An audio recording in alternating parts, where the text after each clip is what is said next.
pessoal, e vamos para a nossa última aula de português da semana, sexto ano. Me atrapalhei um pouquinho, né? Mas assim mesmo. Já passaram, né? Daqui a pouco já estamos no sétimo ano. O ano passou correndo, voando, não foi, gente? Então, vamos lá. Hoje nós vamos ver uso da vírgula. E aí, vocês sabem usar vírgula? Vamos ver hoje? Espero que vocês entendam, certo?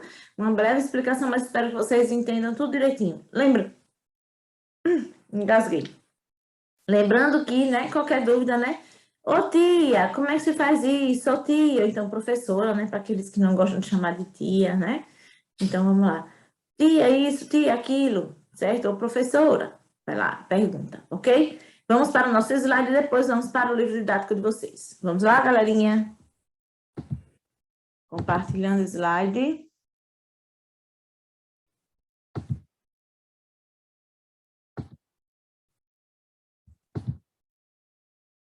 Vamos lá, né?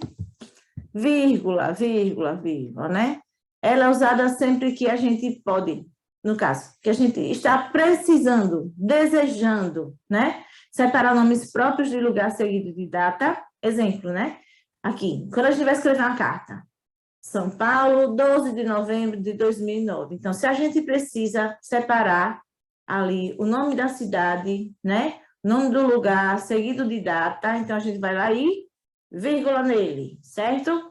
Isolar termos dispostos em enumeração. Que enumeração, professora? Vamos ver aqui o que é enumeração. Um exemplo: fomos ao cinema, tomamos sorvete, visitamos o bosque e depois voltamos para casa.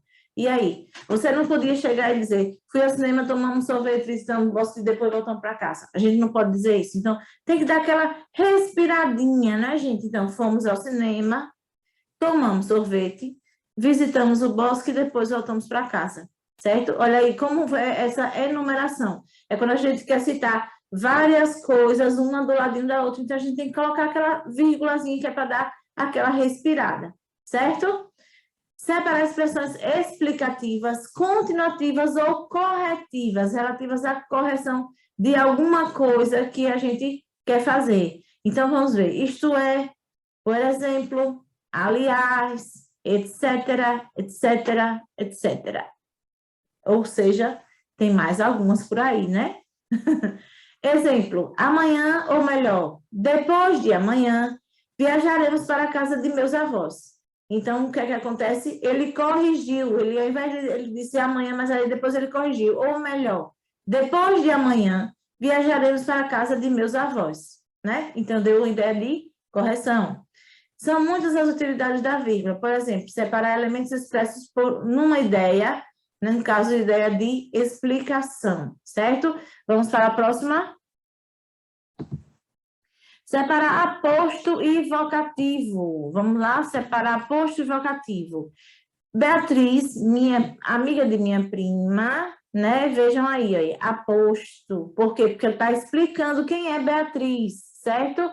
Então, Beatriz, amiga da minha prima, recebeu a premiação, né? Compreendemos que o termo que aparece entre vírgulas é o aposto, certo? Caro amigo, empreste-me o livro. Vejam aí, caro amigo, é como se ele estivesse fazendo um chamamento. Então, esse chamamento, como é o nome dele? Vocativo, né?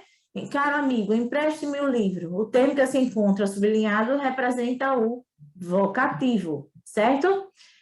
Agora vamos para separar um adjunto adverbial, né? Podendo esse estar antecipado ou intercalado, ou seja, antecipado, né? Quando vem antes, e intercalado, fala uma coisa, depois coloca de novo ele lá, certo? É isso que faz o intercalamento das coisas. Então, vamos para o exemplo para você entender melhor e não se embolar tanto com essa explicação que eu dei aqui, certo? Exemplos. Na família, somos todos unidos. Adjunto adverbial antecipado na família. Vocês viram aí, né? Todos os domingos, na casa de meus avós, toda a família se reúne. Adjunto adverbial intercalado, ou seja, ele ficou onde? No meio da oração, não é isso? Vejam aí, no meio da oração e o outro antecipado no início da oração, certo? Agora, Vamos para isolar orações compostas por algumas conjunções que dão ideia de alternância, explicação, adversidade, ideia contrária, no caso, adversidade, certo? E conclusão. Exemplos: não compareceu ao seu aniversário, porém enviou o presente, né? Ideia contrária. No lugar desse porém podia ser mas também, aquele mas que não botou ia, M-A-S, certo? Mas enviou o presente, né? Ideia contrária. Ou estude para avaliação, ou resolva os exercícios. Ideia de alternância, né, gente? Não fomos ao cinema, pois falhou. Então, vamos ler de novo. Não fomos ao cinema, pois choveu bastante. Ideia de explicação. Meus primos chegaram de viagem, logo iremos visitá-lo. Ideia de conclusão, certo? Vamos lá para o próximo. Vejamos os casos em que não devemos utilizar a vírgula, gente, certo? No caso de separar o sujeito e predicado, o garoto é estudioso. Se o garoto é o sujeito e estudioso é o predicado, não se pode separá-lo de forma alguma, certo? E quem é o sujeito mesmo, gente? O sujeito é aquele que o predicado fala, não é isso? Ou melhor, de quem se fala na frase. E quem é o predicado? É aquilo que se fala do sujeito, certo? Vamos lá? Para separar o verbo de seu complemento, né? Eu gosto de chocolate. Virgem Maria, eu gosto de chocolate. Gente, daqui é eu sujeito, e gosto de chocolate é predicado. Quando fui fazer a arrumação, ficou meio desarrumado aqui. Então, eu é o sujeito e gosto de chocolate é o predicado, certo? Só que aí, no caso, ao invés de afastar um pouquinho, ficou muito grudadinho. Então, eu é o sujeito, gosto de predicado é gosto de predicado, não, gente. Gosto de chocolate é o predicado e de chocolate é o complemento, certo? O complemento do verbo, ok? Vamos lá? Agora vamos para o livro de vocês, né? De olho na escrita, no uso da vírgula, página 250 a 252. Me acompanhe de novo, gente. Vamos lá, 250 a 252. De olho na escrita, página 250, o uso da vírgula. É comum encontrarmos frases em que o sujeito está separado do predicado por uma vírgula, pois foi considerada uma pausa entre dois termos da oração. No entanto, isso é um equívoco. Observe. O artesanato mato-grossense reflete o modo de vida do artesão.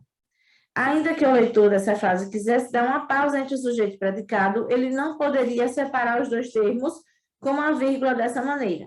O artesanato mato-grossense reflete o modo de vida do artesão. Por quê? Porque aqui é sujeito e predicado, certo? Agora vamos aprender 3 usos da vírgula. A vírgula é utilizada para isolar substantivos próprios relacionados com determinado lugar, seguido de uma data, como em cabeçalhos, por exemplo. Veja, Maceió, 12 de setembro de 2018. Enumerar termos com mesma função em uma frase. Veja, uma fantasia, um adereço, uma máscara e pronto. A produção é fácil, basta pegar emprestado a roupa da namorada, da irmã, da amiga. Professores, funcionários da escola, alunos, pais e voluntários da comunidade realizaram um bonito trabalho. Separar orações coordenadas que não estejam ligadas por nenhum conectivo em períodos compostos. Por exemplo, é uma oportunidade para fazer coisas que normalmente não faríamos: dançar na rua, virar super-heróis, falar com desconhecidos, carregar na maquiagem, inventar uma performance. Ao iniciar a reunião, todos se apresentaram, começaram a discutir os assuntos pertinentes e chegaram a um consenso muito antes do esperado. Bom, né? Primeira questão. No texto da notícia seguinte, foram retiradas vírgulas dos trechos destacados em negrito. Transcreva esses trechos, pontuando-os corretamente, de acordo com o uso das vírgulas que acabou de aprender. Aqui, no caso, tem alguns trechos em negrito, então são esses trechos que vocês vão pegar. Vamos ler a notícia? Bumba Meu Boi concorrerá ao título de Patrimônio Cultural da Humanidade. Considerado Patrimônio Cultural do Brasil desde 2011, o Bumba Meu Boi, expressão emblemática do Maranhão, está mais próximo de ganhar uma nova distinção, o status de Patrimônio Cultural Imaterial da Humanidade. Hoje, o Instituto do Patrimônio Histórico e Artístico Nacional, IFAM, entregou ao Ministério das Relações Exteriores a candidatura do Bumba Meu Boi para concorrer ao novo título que é conferido pela Organização das Nações Unidas para a Educação, a Ciência e a Cultura, Unesco. Fazem parte do Bumba Meu Boi a brincadeira, a música, a dança, as artes cênicas e a plástica. A versão final do dossiê, que será enviada a Paris, acabou sendo composta por 2 vídeos, um que aborda o que é o Bumba Meu Boi e outro que é só de depoimentos. Também foi desenvolvida uma pesquisa que detalha os elementos e reconta a história dessa arte desde os primórdios. Fazem parte do Bumba Meu Boi a brincadeira, a música, a dança, as artes cênicas e as plásticas. Ou melhor, não. Essa parte é a parte que vocês vão colocar as vírgulas, certo? Essa parte em negrito. Agora vamos para a cultura popular. Somente no Maranhão, o Bumba Meu Boi é difundido por mais de 400 grupos em 79 municípios. No estado, segundo Kátia, respira e é totalmente contaminado diante das primeiras notas dos instrumentos. Outra parte em negrito.